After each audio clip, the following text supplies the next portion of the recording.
I want to make a Magic the Gathering custom cube. But what does that mean? Let's break it down. Magic the Gathering is the world's largest trading game, one that my friends and I greatly enjoy. A cube is a curated set of Magic cards that is meant to be drafted within a group of 8. And this one is going to be custom cards made by me and the IRL Cards team. Brand new cards never seen before because they literally don't exist yet. But what are we going to be turning into Magic cards? None other than the Marvel Cinematic Universe, the MCU.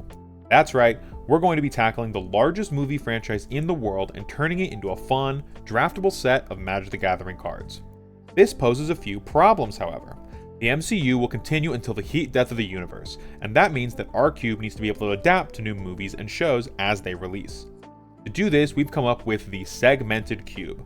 A normal draft cube is typically 360 cards, but our segmented cube is only going to be 120. This will be called the core set, a list of cards that are meant to be generic in their uses but powerful nonetheless.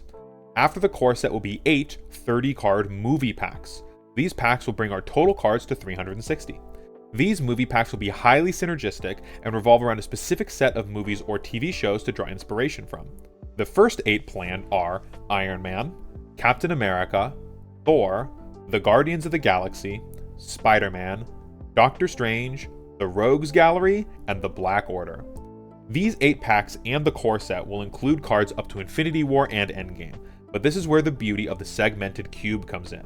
When new movies and shows come out for the MCU, we can make more 30-card movie packs. This is the idea behind our MCU Magic the Gathering custom cube, an ever-evolving list of cards that players can adapt to as new media comes out. Join us on our journey to create this cube with new videos every Wednesday. Each week, I'll show off at least 30 of the newest cards we've been working on to add to the cube, and at certain milestones, we will upload the cards so that you guys can play along too. Speaking of which, here's the first batch. Alright guys, welcome to Magic Set Editor, or MSE, as I'm almost certainly going to be calling it from here on out. This is the premier place to make Magic the Gathering custom cubes. There's a bunch of places online to make individual cards, but Magic Set Editor is free and has a bunch of utility and flexibility for making an entire set. It is the premier place that I use to make all of my custom sets, as well as Jordan and some of our other friends who have dabbled in this area. Magic Set Editor is the best way to do it for my money. These cards are all from the core set that we're doing with our segmented cube idea here. All of these cards are going to be from the first 3 phases of the Marvel Cinematic Universe, so everything up to Endgame, Infinity War and Endgame, including Spider-Man Far From Home, the second one, though none of these cards are directly from that movie yet. We might as well get into it with the Infinity Gauntlet. The Infinity Gauntlet is a 5-mana artifact, all 5 colors here. It says, reveal the Infinity Gauntlet as you draft it. You may add the Infinity Pack to your draft pool. If you do, turn Infinity Gauntlet face down and you can't draft cards for the rest of this round. I will go into what exactly the Infinity Pack is later, but basically there is 10 cards that you draft when you grab this card. There's 9 others, so this is the 10th card, that are the Infinity Stones and some supporting cards for it to allow this game plan to actually work. The Infinity Gauntlet in-game actually says Indestructible and Shroud, and at the beginning of your end step, if you control 6 stone cards with different names, you win the game. So that's the name of the game plan. If you're drafting the Infinity Gauntlet, you're going for a 5-color win con. I personally really like including 5-color, all 5 mana, hard to win with, but incredibly exciting automatic win conditions in a lot of my custom cubes. I just think they're very fun. They're very pop-off moments for the players who get it, and we'll just go ahead and get into the rest of the Infinity Pack. So first card you're getting here, you're getting the Stonekeeper. This is Red Skull as he's guarding Vormir. He is 4 mana colorless for a 2/2 spirit creature. At the beginning of your upkeep, if you don't control a stone, search your library, graveyard, or exile for a stone card, add it to your hand. If you search your library this way, shuffle. This is the way that you're going to most likely be finding your first stone, like there are the 6 stones, and they will find each other, as we'll see in a moment. But in case your stones get removed, he is how you get them back. There is like going to be graveyard recursion and stuff like that, but sending the stones to exile is quite bad, and if the person has drafted the Infinity Gauntlet, they assumably want to win with it, so this is the way to get that online. Next up, we've got the Mind Stone. The first of our stones is 1 white mana for an artifact stone. This is the card type that the Infinity Gauntlet checks for. It has Indestructible, just like all of the Infinity Stones do. It says, at the beginning of your upkeep, reveal a card in your hand, gain life equal to the mana value of the revealed card. And it has Partner with Space Stone. Those who are familiar enough with Magic's mechanics will notice that Partner has basically 2 effects in the game. And if you're playing it with Commander, it means that 2 cards can be your Commander. This is not a legendary creature, so it cannot be your Commander, which means we're using the other one. Partner with a specific card means that when this card enters the battlefield, you can have any player search their library for the named card and add it to their hand. So with that, we'll go to the Space Stone. The Space Stone is a 2-mana blue artifact stone with indestructible. At the beginning of your pre-combat main phase, you may exile target creature you control until end of turn. This is what we call a flicker effect. You will also notice that this says partner with the Power Stone, not partner back with the Mind Stone. This is because the stones are very unique. I think that this is a very cool way to flavor these stones. They are all 1 mana more than the other, going down the Wooburg color order. So it goes white, blue, black, red, green, colorless for our 6th stone. They are all indestructible. They all do something at a different phase in the game, and they all partner with the next one in the cycle, including the Soul Stone, which is our 6th one, little spoiler, partnering back with the Mind Stone at the very beginning. Which means that if you find one of the stones, you find all of the stones. Because as you play them, you'll be able to tutor the next stone in line. These stones provide semi-powerful effects, but they are often tied to having creatures on the board, and if you're just playing 6 stones for the first 6 turns of the game, you're not playing creatures. This is a draft environment. You will just die to creatures. Also, none of this finds the Infinity Gauntlet. You have to find the Infinity Gauntlet, which is the actual card that says win the game by yourself. So this is a very powerful loop, but it's not incredibly broken as of yet. Next up in the cycle, we've got the Power Stone, our 3-mana black artifact, got indestructible. At the beginning of your combat phase, destroy the creature with the lowest power. This is on the battlefield. If there is a tie, you choose. So this can destroy your own guys if you are playing weak creatures. And it says partner with the Reality Stone. So getting into the Reality Stone, we've got the next in our cycle, our 4-mana red stone with indestructible. At the beginning of your post-combat main phase, you may exchange control of 2 target permanents that share a permanent type until your next turn. So this is a interesting little, like, kind of, I'm going to swap my small creature to my opponent's board thing, take their big creature, something like that. Or you can swap some lands if you need color fixing, because this is a 5-color deck. You don't get it for the entire game, you just get it for a turn. And it is post-combat, so you can't do any attacking with it, but you can swing with one of your creatures that is now tapped, then gain control of an opponent's creature that they didn't block with, and now you have an untapped blocker for next turn. Pretty powerful effect. Nothing insane. There's definitely some, you can mess with your opponent's strategies with this. It's definitely a very cool effect, very chaos ensuing red effect that I think plays with the Reality Stone flavor very well. And we've got partner with Time Stone. Going to the Time Stone. This is a 5-mana artifact stone with indestructible. At the beginning of your end step, untap all lands you control. An incredibly green effect to untap all your lands, and incredible flavor with the Time Stone to untap all of your lands, refresh yourself as if you were at the beginning of your turn. And we've got partner with Soul Stone for the last card in the cycle. It is a 6-mana colorless artifact. It has indestructible. As an additional cost to cast the Soul Stone, you must exile target creature you control. The Soul Stone demands a sacrifice. And at the beginning of each opponent's upkeep, you create a token that's a copy of the creature exiled as this card was cast. And it partners with the Mind Stone, which is the beginning of the loop again, so that no matter where you find the first stone, you will be able to get to all 6. The Soul Stone here is incredibly powerful. It is 6 mana. It is colorless, so it is the easiest to cast on your color restrictions, but it is the most mana. You also require a creature on the board in order to cast it. And depending on what creature you have on the board, this card gets more and more powerful, because notably, this token does not leave the battlefield. The Soul Stone itself is likely to start to take over games, but you need to have a creature on board in order to do that, and if you've been casting all your stones, then that's not likely to happen. This is an incredibly powerful stone, and definitely one that I'm going to keep an eye on. We might have to make the token leave at the end of that turn. It would still be a powerful effect. You can abuse enter the battlefield effects, you can abuse any instant speed effects, any instant speed mana effects that might be on the creature, or leaves triggers or passive triggers, whatever. But as of right now, I tend to err on the side of make the card more powerful, then nerf it, as opposed to make the card weak and then buff it. It is very easy during testing to tell what cards are overperforming. It is a lot harder, though still definitely very possible, to tell what cards are underperforming. So as a part of that design philosophy for balance, I like to overpower my cards when I'm not sure which side I want to take it on. But I said that there was 10 cards as part of the pack that you draft with the Infinity Gauntlet, and so far we've only seen 7 other cards. We've got 2 more cards to go. We've got I'll Do It Myself, which is the classic Thanos line from the post-credit scene. This casting cost is very weird. It is 3 colors. It's 2 mana of a mix of 5 colors, white or blue or black, and black or red or green. The black crossover here is because it's Thanos. He is the main villain. And the other colors are just to get it in here for 5 colors. This is basically a 2 mana card, though. Most of the time, sometimes your mana might get a little weird. Maybe you can't play it on turn 2. But most of the time, if you have 2 different lands, you should be able to play this on turn 2. It says search your library for a stone card, add it to your hand, then shuffle. So if you are playing this on turn 2, if you want to continue your normal mana curve, you would have to grab the the power stone as your 3-drop, which works pretty well because then you play that, enter your combat, destroy one of your opponent's creatures, assuming you didn't commit anything on turn 1. This is a pretty nice combo here. Or you can just find whatever stone. If it's in the mid to late game, you can find whatever stone is most useful for you. Maybe something like the Time Stone to untap all your mana after you play it, or the Soul Stone to start generating a bunch of value on creatures. And our last card as part of this package is Vormir. It is a land. It says tap to add colorless, which is useful for casting Soulstone. But if you control a stone, you add any color of mana. So the whole point of this is to really get a bunch of all of the stones. Try to get all the stones on board and play the Infinity Gauntlet, which takes all 5 mana, which is quite hard to do in draft, and get that through. So all of these, except for the Infinity Gauntlet, are actually not in the main draftable pack. The Infinity Pack is its own separate thing that you do not draft. When whoever drafts the Infinity Gauntlet gets the rest of the Infinity Pack as part of their deck. Notably, this takes them out of that draft round, which means that if you pick this up as your first card, you get 10 cards into your deck. Whereas if you had fully drafted that pack, you would have gotten 15, which is the normal pack size for a draft.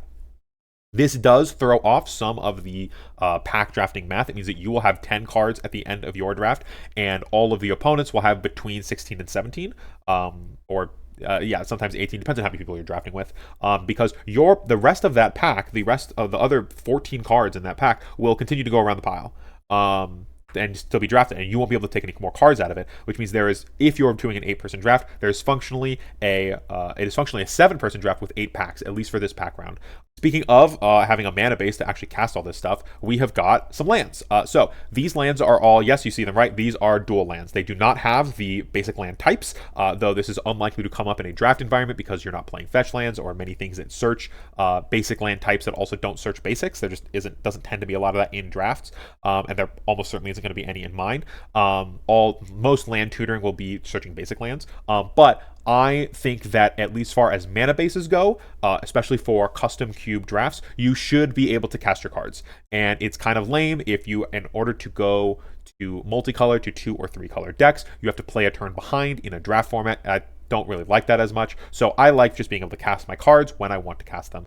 This is for every player, so the power level of the entire draft goes up a little bit. It's more just the consistency as opposed to the power level, because if you have a bunch of lands that all enter untapped and you can cast every card, but the cards you're casting aren't very strong, then it doesn't really matter. These are based off of the 9 realms from the Asgard, from the Thor movies and the Norse mythology. So we've got Alfheim, the realm of the Light Elves, which is why it is white-green. We've got Asgard, the realm of the Asgardians, which is red-green, which, as we will see in future videos, the Asgard tribe, the Thor movie pack, is red-green, so that's why this one is red-green. We've got Heaven. This is one of the 9 realms that does not actually show up in the movies, which is why this is a comic book panel, but this is the 10th realm. It is the realm of angels, which is why it is white-black. We've got Jotunheim, which is the realm of the frost giants, which is why it is black-blue, sorry. We've got Midgard, that's Earth, baby. We got it green-blue all over the place, forests and oceans, that's what we love. We've got Muspelheim, which is the realm of Surtur, which is why it is black-red, evil fire demons. We've got Nidavellir, which is the realm where Stormbreaker and Mjolnir were first cast, which is why it is red-blue. Red-blue in Magic tends to be a lot of artificers or spellslingers. In this case, we're going with the artificer theme. We've got Niflheim, our red-white theme. This is the only one that is slightly off on the color identity, like theming-wise. Unfortunately, this is just the one that had to sit here. This is where Hela is trapped, and where the Valkyries attack her basically as she's trying to free herself, and this is that scene that we see in Thor 3, from Hela's perspective. We're just kind of zoomed out on Hela over here. Then we've got Svartalheim, the realm of the Dark Elves, which is why we are black-green. We've got Vanaheim. This is the realm of, I don't really think they have like a full race. This is where one of the Warriors 3 is from, so they're just kind of like other people. They're not gods like they are in Asgard, but they're not like just normal people like we are on Earth. They're just kind of like in between, so they're white-blue, just normal people. And those are our 10 dual lands. Unfortunately, the only one that doesn't work great is Niflheim, but the rest of them work really, really well, so I'm okay with having a slight off-lore theme here for our Niflheim land, with the rest being, as far as I can tell, pretty spot on. Okay, next up, so those are our lands so far. The next ones that we're going to go through are just cards that are in the main set.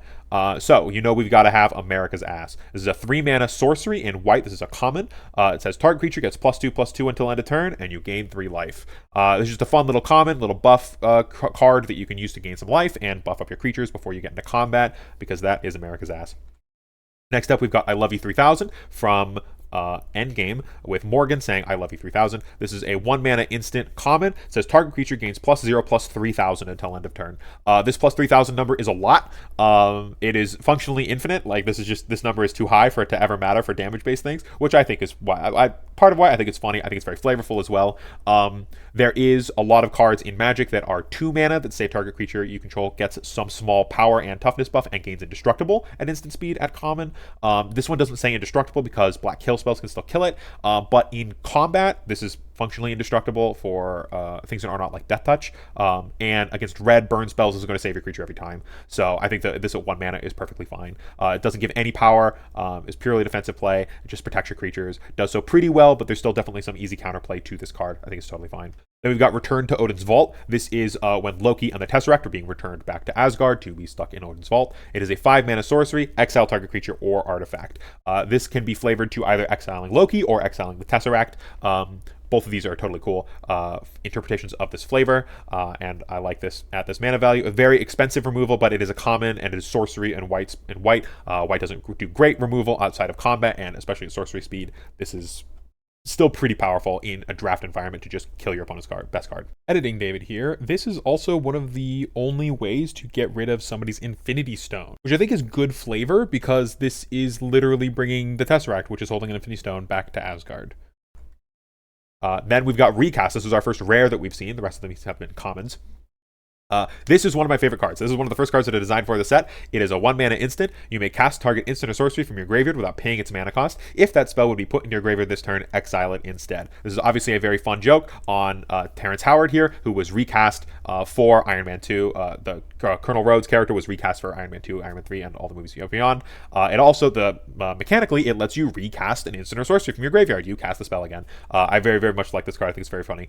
Next up, we've got Batroc the Leaper. He is just a common red card, 3/3 flyer, 4 mana. There's not a whole lot of dragons in the MCU, or like red styled creatures that fly, so we went with Batroc the Leaper. He's definitely very red. He is a pirate, and he's got his wingsuit and he's leaping. Funny little, like, he's leaping so high he can fly, but he got a wingsuit in Captain Falcon Winter Soldier, which I'm aware is a little bit after Endgame, but the images of him in Captain America Civil War, which is where he's first introduced, don't really show him flying, and I just thought it'd be funny to insinuate that he leaps so high that he flies, but also I still wanted to make a little bit of sense, so we use an image from a little bit later on. But this is Batroc the Leaper. I like this one a lot. This is Cathartic Reunion. This is one of the first functional reprints that we see for this cube. I do like having some functional reprints that are either literally a card that exists in Magic, or like just everything except for their name is changed for a card in Magic, because when you are first drafting a custom cube, the very first time you draft it, you have not seen any of these cards. And so you have to read an entire 15 card pack. You have to read every single card. And that can be very overwhelming for a lot of new people who are new to the draft experience, and people who are just new to your set in general. And so having cards that already exist in Magic, they read Cathartic Reunion, they go, oh, I know what that card does, good to go. They can draft it, they can skip it, whether they want to play it or not, but they don't have, it just kind of lowers the brain tax that happens when you draft a new set. So this is just Cathartic Reunion, 2-mana sorcery. As additional cost to cast Cathartic Reunion, discard 2 cards, draw 3 cards. The mechanics here, flavor-wise, doesn't work great, admittedly, for what is happening in this image, but the image and the name work so perfectly that I didn't care, and I just had to put them together. This is when Ant-Man is reuniting with his daughter in Endgame, obviously, after some time has passed and they are cathartically reuniting. Next up, we did find one of those dragons. We got the Fire Dragon from Thor 3. This is the Fire Dragon that chases Thor out of the Fire Demon place. This is just a 6-mana dragon, flying, 5/5 dragon with flying and fire breathing, which is the colloquial term for 1 red mana, and the creature itself gets +1/+0 until end of turn. Yep, this is just a classic uncommon, very, very strong. If you're playing a mono red or red focused decks, you play this down on turn 6. Next turn, on turn 7, you play another mountain. You put 7 mana into it, and you attack for 12 in the air. Incredibly powerful, does a shit ton of damage, but requires a lot of mana investment to get there, and the opponent has to have not a single flying blocker or removal spell in order for you to do that. Still very, very strong, so which is why it earns its uncommon spot. Anything that can do more than half your damage in one turn should not be common, in my opinion. So we've got the Fire Dragon as our uncommon flying big dragon guy. Next up, we've got Smash. This is another one of our functional reprints. I couldn't not do this one. Come on now. It's Hulk Smash. 1 mana instant, destroy target artifact, draw a card. There is a lot of artifacts in this set, not only in the core set with stuff like the Infinity Gauntlet package, all the Soul Stones. Most of the Soul Stones have indestructible, so this one doesn't necessarily deal with that. But there's just a lot of equips in the MCU. People are just using items very often. All of Iron Man's suits are equipments, and so there is still a lot of equipment. So we do want to have a decent amount of equipment hate in the set to be able to deal with these artifact decks that are not going to be playing artifact creatures, but are just going to be playing artifacts that are very annoying that you still want to get rid of. So Smash is very important for a draft view, as well as just an amazing card that I could not include in an MCU set. Next up, we've got Giant Growth, another one of our functional reprints. This also, I needed a green mana buff spell, and a Giant Growth with Giant Man. It couldn't be any better. 1 mana green, instant. Target creature gets +3/+3 until end of turn. And the quote here on the boss, on the boss, on the boss is what he is chanting right before he goes big mode in Civil War. All right, next up we've got Groot. He is a 5 mana creature. He is a plant colossus. The official name for Groot's species is Flora Colossi, so plant colossus. I think that works very well. These are both 2 creature types that already exist in Magic, so I thought this was very funny. His power and toughness is equal number of lands you control. Angry Groot here in Guardians 1 as they're breaking out of the prison that they're in. If you can kind of tell from the background, that's where he's at in this shot. He is just a big green angry guy. Groot will also appear in the Guardians of the Galaxy pack, but this version of Groot is not a Guardian yet. This is when he's still in the prison, so he is just a big angry plant man. They are not officially Guardians of the Galaxy, so that's why this Groot is not going to show up in the Guardians of the Galaxy pack. And so I wanted to still capture that character here, and this worked great for our red-green uncommon kind of semi-build around for a generic red-green archetype. All right, I did end up actually forgetting a card to copy over here that we already made. We've got Ivan Vanko. We've got a 3 mana 2/2 human scientist. When he enters the battlefield, you create a 1/1 white bird creature token with flying his board. This is an uncommon rarity card just because uncommons or commons typically should not be able to 2-for-1 your opponent. Since this makes 2 bodies, it could theoretically block 2 opponents' creatures and trade them for only 1 card out of your hand. This is still have to be classified as an uncommon, even though it is not an incredibly powerful effect. Uncommons aren't incredibly powerful anyways. And to go with that, we've got his board token, which, if you notice, the art is the same. It's the 2 different zooms of the same art. We've got his board token. I wanted to do the joke that the bird was named Board, but that puts up more lines of text on the Ivan Vanko card to define that than I want to, so I didn't find that joke. It was too clunky to be not as funny, but we've still got the bird token. And those are our first 31, 32, kind of, if you count the token. So I'll call it 32. 32 cards for the MCU custom Magic the Gathering set. These are, again, all part of the core set, which is 120 cards that you combine with movie packs in order to draft, which means these cards are all fairly generic. They do not synergize terribly well with anything outside of themselves, except for things like the Infinity Gauntlet, obviously. Because they are meant to be splashed into other archetypes and just kind of be the glue and the juice that is holding those decks together, making them work better than they would by themselves. If you guys are excited about custom Magic the Gathering content, we've got plenty more headed towards you. I'm very excited about this set, about this whole project. I'm going to be working on it a bunch and be updating you guys as we go. If you guys have any suggestions for things that we should include in the set, please let me know in the comments below. For the core set, we're trying to limit things to the core Avengers movies, so things like Avengers 1, Avengers 2, which is Age of Ultron, Civil War potentially could be included in the core set, and Infinity War and Endgame. Those are where a lot of these cards are going to be coming from for the core set, because the movie packs are going to be coming from the characters' movies. And with that, I hope you guys enjoyed this first look at our Magic the Gathering set. I'm very excited about this. I hope that you guys are too, and we will see you guys in the next video. Peace.